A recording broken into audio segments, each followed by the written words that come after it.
What's up, everybody? Tyson Rouse. Let's talk Jets. Hope everybody's had an excellent week. It's definitely been a long one. The New York Jets are back. Or are they? We will find out Sunday. They take on a very good Cardinals team out in Arizona. This is going to be an interesting one, man, because you have, watch Oprah today. He's got a little swagger. Devontae Adams saying all the right things. So is Aaron Rodgers. So it kind of makes you want to buy back in. Like, maybe this team's going to turn it around. Maybe they can win 2 in a row and slowly get back to 500 and make themselves relevant again. Will that happen? I have no idea. But it's really hard to do previews for games like this because you just don't know what to expect. A lot of fans have called me negative, but they've lost 5 out of 6. The first half of last week was dreadful. They made adjustments. Second half, they came back. And then now they're talking to town again, especially with baseball over. So this game, the injury bug is actually getting better for the Jets, where unfortunately they're going to miss out on C.J. Mosley. But the offensive line, Morgan Moses is an absolute warrior playing through injuries. You're getting AVT back. You're getting Simpson back. So lines back together off this mini bye. You figure hopefully they can do some film study, clean up some communication issues, and you've got to clean up your blocking, your blown blocking assignments, as Gannon's going to blitz the living hell out of this Jets team and challenge them, and rightfully so. If you're showing, inconsistent blocking, they're going to keep challenging you until you make sure you can prove that you can do things.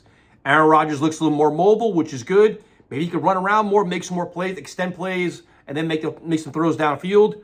But it starts with the running game. Establish Breece Hall. I get Braylon Allen more involved. But you see what happens with that. They're obviously, the Cardinals know that as well. So in terms of the passing game, they traded Mike Williams, giving an opportunity to Corley. I watched Corley's press conference, which wasn't very impressive. He was kind of nonchalant and arrogant. I would have just owned my mistakes. I was embarrassed. I let my team down. I'll be better at it. He took a different approach, but whatever. They're talking up Irv Charles. They're talking up Gibson.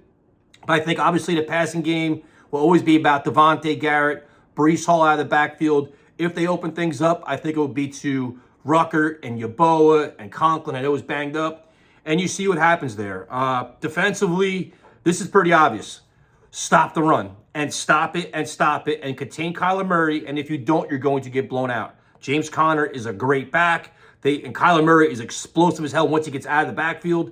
So this is about just solid, physical, nasty defense, wanting it more than them, executing, and staying with your assignments.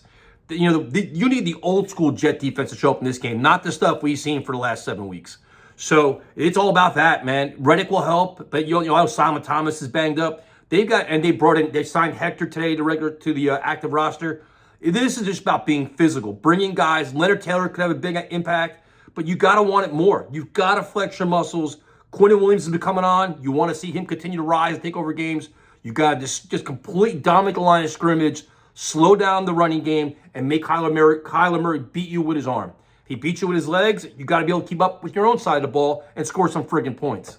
Special teams, the Jets decided that now, finally, after Zerline blew 3 games for you, they're going to change a kicker every week till they find one they like, and whatever. I mean, Joe Douglas's press conference, I thought, was pretty embarrassing, where he's a lame duck general manager. He owned all his mistakes. He tried to give hope for the future, but it's quite obvious he's not going to be here next year, and he talked like that. You can make an argument you could have fired him because he's just going through the motions now. Obviously, he's trying to help the team win, but, I mean, it was just, you almost felt bad for him. Like, bro, we know where you're going to. Don't worry about it. But overall, it's going to be a really interesting game. I think the Jets got to start out fast. They got to match the intensity of Cardinals. I think the Cardinals, want to put the Jets away. And when the Jets deal with adversity, they tend to melt, and it seems to trickle and spiral out of control with bad penalties, drops, blown timeouts, all kinds of stuff. So now you got to see what the leadership is. Have they truly turned the page and cleaned a lot of these things up?